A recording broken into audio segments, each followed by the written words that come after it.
आपराधिक रिकॉर्ड रखने वाले उम्मीदवारों को अपराध की जानकारी करनी होगी। सार्वजनिक समाचार पत्र व टीवी चैनल्स में 3 बार देनी होगी सूचना। मुख्य निर्वाचन अधिकारी ने कहा 10 नवंबर से 23 नवंबर 2023 तक 3 बार करना होगा प्रकाशन एवं प्रसारण।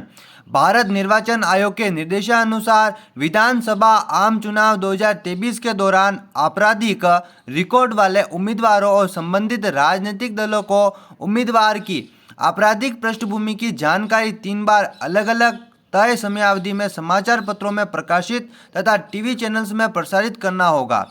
मुख्य निर्वाचन अधिकारी सी प्रवीण गुप्ता ने बताया कि सुप्रीम कोर्ट के आदेशों की अनुपालना में आयोग ने उम्मीदवारों के आपराधिक रिकॉर्ड यदि कोई हो तो के बारे में जानकारी प्रसारित करने के संबंध में दिशा निर्देश जारी किए हैं।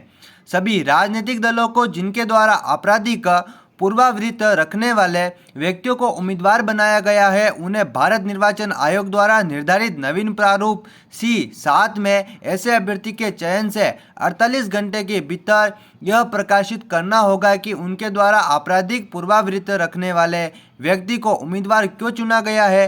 उक्त प्रकाशन की सूचना ऐसे राजनीतिक दलों को प्रारूप C8 तथा 72 घंटे के भीतर भारत निर्वाचन आयोग को भी प्रेषित किया जाना आवश्यक होगा। आपराधिक मामलों के प्रचार प्रसार के लिए उन्हें फॉर्म C1 व C2 के द्वारा राष्ट्रीय व स्थानीय समाचार पत्रों एवं टीवी चैनल्स में प्रसारित करवाना होगा। अभ्यर्थी द्वारा भरे गए नामांकन पत्र में यदि स्वयं के संबंध में कोई आपराधिक मामला दर्ज होने की सूचना दी जाती है तो अभ्यर्थी एवं संबंधित राजनीतिक दल को विहित प्रारूप में सूची के अनुसार जानकारी प्रकाशित व प्रसारित करवानी होगी। आयोग के अनुसार विधानसभा चुनाव के उम्मीदवारों में यदि किसी का आपराधिक रिकॉर्ड है तो प्रथम प्रचार नामांकन वापसी की अवधि के प्रथम 4 दिनों के भीतर, दूसरा प्रचार अगले 5 से 8 दिनों के बीच तथा तीसरा प्रचार 9वें दिन से प्रचार अभियान के अंतिम दिन तक, मतदान दिवस से 2 दिन पूर्व तक विज्ञापन समाचार पत्रों एवं टीवी चैनल पर प्रकाशित प्रसारित करने होंगे। भारत निर्वाचन आयोग द्वारा प्रदेश में चुनाव हेतु निर्धारित कार्यक्रम के अनुसार अभ्यर्थियों एवं राजनीतिक दलों को C1 व C2 प्रारूप में प्रकाशन की समयावधि इस प्रकार होगी।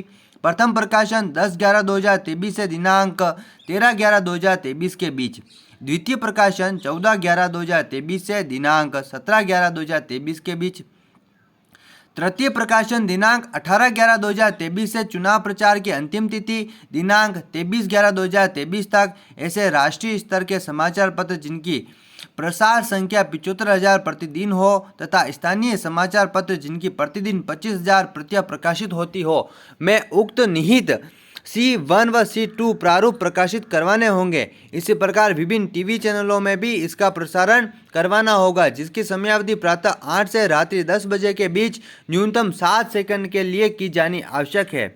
श्री गुप्ता ने बताया कि आयोग के निर्देशानुसार फॉर्मेट C1 उम्मीदवारों के लिए होगा तथा C2 राजनीतिक दलों के लिए होगा। निर्धारित प्रपत्र के अनुसार पूरी जानकारी भरकर समाचार पत्रों व न्यूज़ चैनल पर प्रकाशित प्रसारित करवाना होगा। फॉर्मेट C1 उम्मीदवार के लिए होगा जिसमें आपराधिक मामला संबंधी घोषणा करते हुए समय निम्न बातों का ध्यान रखना होगा। उम्मीदवार के विरुद्ध लंबित आपराधिक मामलों में संबंधित विवरण मोटे अक्षरों में होंगे। समाचार पत्रों में सूचना न्यूनतम 12 फॉन्ट के आकार में प्रकाशित कराई जाएगी। प्रत्येक मामले के लिए विवरण अलग अलग पंक्तियों में अलग अलग दिया जाना चाहिए। यदि कोई उम्मीदवार किसी दल विशेष के टिकट पर चुनाव लड़ रहा है तो उसे अपने विरुद्ध लंबित आपराधिक मामलों के बारे में अपने दल को सूचना देनी अपेक्षित होगी। जैसे ही आपराधिक मामलों के संबंध में घोषणा प्रकाशित हो जाती है, उम्मीदवार तत्काल इसकी सूचना रिटर्निंग अधिकारी को देंगे। इसके अतिरिक्त निर्वाचन परिणाम की घोषणा के 30 दिनों के भीतर वे निर्वाचन आयोग के लेखा सहित फॉर्मेट C4 में मामलों के संबंध में घोषणा के प्रकाशन के बारे में एक रिपोर्ट जिला निर्वाचन अधिकारी के समक्ष प्रस्तुत करेंगे। फॉर्मेट C2 के तहत राजनीतिक दलों द्वारा वेबसाइट, समाचार चैनलों तथा समाचार पत्रों में दल द्वारा खड़े किए गए उम्मीदवारों के आपराधिक रिकॉर्ड के बारे में जानकारी देनी होगी। साथ ही राजनीतिक दल आपराधिक रिकॉर्ड वाले उम्मीदवारों से संबंधित सूचना दल की ऑफिशियल वेबसाइट के होम पेज पर डालने के लिए भी बाध्य होंगे।